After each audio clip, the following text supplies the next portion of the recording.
शाळेत बऱ्याचदा मुलं तक्रार करतात. मॅडम, माझ्या दप्तरातनं माझी पेन्सिल गेली. कालच नवीन आणली होती. माझं खोडरबर गेले. आणि मी शाळेला येताना जाताना एसटीला लागतील म्हणून 20 रुपये आणले होते. ते पण 20 रुपये गेले. तवर ते पोरग दुसऱ्याला मागे ढकलत दुसरा मुलगा पुढे येतो आणि म्हणतो, टीचर, माझ्या दप्तरात 40 रुपये गेलेत. एवढे कशाला आणले होतेस रे? अहो, वही संपले टीचर, मग वही घ्यायची म्हणून मी आणले होते. मग आम्हाला प्रश्न पडतो की मुलांच्या दप्तरातल्या या छोट्या छोट्या वस्तू जातात कुठं?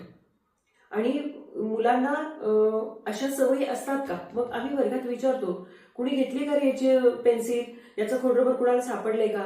आता चोरले का आम्ही कसं म्हणणार ना? त्यामुळे आम्ही विचारतो, चुकून कुणाकडे आलेत का रे 20 रुपये? याचे कुठं 40 रुपये खेळताना कुठं पडलेत का? चौकशी करतो, पण काही हाती लागत नाही. बऱ्याचदा शाळा सुटल्यानंतर एखादी पेन्सिल, एखादं खोडरबर आम्हाला सापडतं. ते आम्ही दुसऱ्या दिवशी मुलांना विचारतो, हे आहे का रे तुझी पेन्सिल? हे तुझं खोडरबर आहे का? पण ते त्याचं नसतं. आणि मग हरवलेल्या वस्तूंचा थांब पत्ता लागत नाही. मग अशा वेळी आम्हाला प्रश्न पडतो की या वस्तू वर्गातून जातात कुठं? बऱ्याचदा शाळेतल्या काही मुलांना अशी सवय असते की हातोहात दप्तरातून वस्तू काढून घेतात. तुमच्याही मुलांच्या दप्तरातून कधी कधी अशा वस्तू गेल्यात का? तर या पाठीमागच्या मानसशास्त्राचा जर विचार केला तर शाळेत येणारी जी मुलं आहेत ती वेगवेगळ्या स्तरामधली असतात. काही गरीब घरातली असतात, काही मध्यम घरातली असतात, काही एकदम स्टँडर्ड श्रीमंत घरातली असतात. श्रीमंत घरातल्या मुलांच्या दप्तरात स्टँडर्ड वस्तू असतात. वेगवेगळ्या आकाराचे खोडरबर, मागं काहीतरी कार्टून वगैरे लावलेले पेन्सिल, ब्रँडेड पेन, की ज्या वस्तू शाळेत देण्याची मुळीच गरज नसते. या वस्तू बघितल्यानंतर साहजिकच ज्या मुलांना या वस्तू मिळत नाहीत त्यांचा मोह होतो की आपल्यालाही ही वस्तू असावी. मग ही मुलं घरी मागून बघतात. घरातल्यांची जर परिस्थिती नसेल तर घरातून त्यांना ती वस्तू मिळत नाही. मग ही मुलं असा साधा सोपा पर्याय काढतात की कोणी आहे नाही बघायचं आणि दप्तरातून वस्तू चोरून घ्यायची. बाब छोटीशी असते, पण जेव्हा या सवयी मोठ्या होतात, एखादी वस्तू पेन्सिल चोरली, खपून गेली, खोडरबर चोरलं, खपून गेलं, एक 5-10 रुपये चोरले, खपून गेले, तर या मुलांना निर्ढावण्याची सवय लागते आणि हातोहात ही मुलं वस्तू चोरायला शिकतात आणि याचा खूप वाईट परिणाम त्यांच्या आयुष्यावर होतो. आपल्याही मुलांच्या बाबतीत असं होतंय का?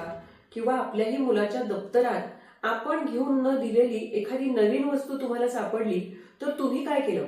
पालक बंधू भगिनींनो, आपलं सुद्धा मूल त्याच्या वस्तू जाणाऱ्यांमध्ये आहे का दुसऱ्यांच्या वस्तू घेणाऱ्यांमध्ये आहे याची आपण आत्ताच तपासणी करूया आणि योग्य त्या पद्धतीनं मुलांना ट्रीट करूया. तुमच्या मुलाच्या दप्तरात जर एखादा वेगळा पेन, वेगळी पेन्सिल की जी तुम्ही घेतलेली नाहीये अशी जर सापडली तर त्याला लगेच विचारा. मुलांचं एक उत्तर तयार असतं, ती माझ्या मित्राची आहे, त्यानं मला शाळेत लिहायला दिली होती आणि ती चुकून माझ्याकडे राहिली. दुसरे दिवशी तो विद्यार्थी, तो मुलगा त्या वस्तूची बरोबर विल्हेवाट लावतो. हळूहळू या सवयी वाढत जाणं आपल्यासाठी, मुलांच्यासाठी अजिबात योग्य नाहीये. यावरती एक उपाय म्हणजे मुलांना थोडासा संयम बाळगायला शिकवा. मुलांना थोडीशी वाट बघायला शिकवा. बरेच पालक म्हणतात की आम्ही मुलांना काही कमी करत नाही, मागायच्या आधी त्याला वस्तू तयार असते. बऱ्याचदा या प्रवृत्तीमुळे सुद्धा मुलांना वस्तूची किंमत राहत नाही. मुलांना थोडे पेशन्स ठेवायला शिकूया. ही वस्तू पाहिजे ना तुला, आपण पुढच्या महिन्यात घेऊया. आपल्या घरातल्या वस्तुस्थितीची त्यांना जाणीव करून द्या, परिस्थितीची जाणीव करून द्या. मुलांशी थोडं मोकळेपणाने, प्रेमाने बोला, बाळा, मला तुला ह्या सगळ्या वस्तू द्यायच्यात रे, पण आपली परिस्थिती नाही रे, आपण जरा थोडे दिवसांनी घेऊया. मुलांच्या पाठीवरून मायेनं फिरवलेला हात मुलांना वाट बघायला शिकवतो.